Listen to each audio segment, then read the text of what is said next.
અંકલેશ્વરમાં ભક્તિ, શ્રદ્ધા અને સમર્પણનો ત્રિવેણી સંગમ જોવા મળ્યો હતો.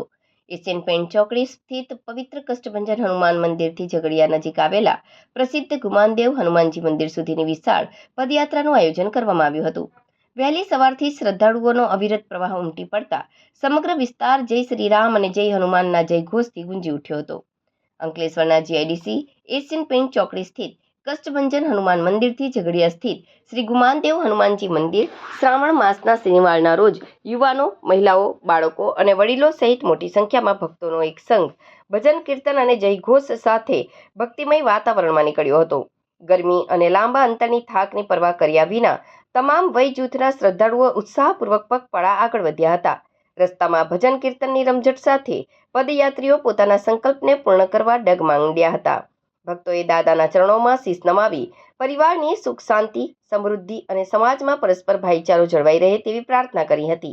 આ પદયાત્રા માત્ર એક ધાર્મિક પ્રવાસ બની ન રહેતા લોક આસ્થા અને દ્રઢ સંકલ્પનું ઉત્તમ પ્રતીક બની રહી હતી. દાદા પ્રત્યેની અતૂટ શ્રદ્ધા આગળ મુશ્કેલ માર્ગ પણ સરળ બની ગયો હતો.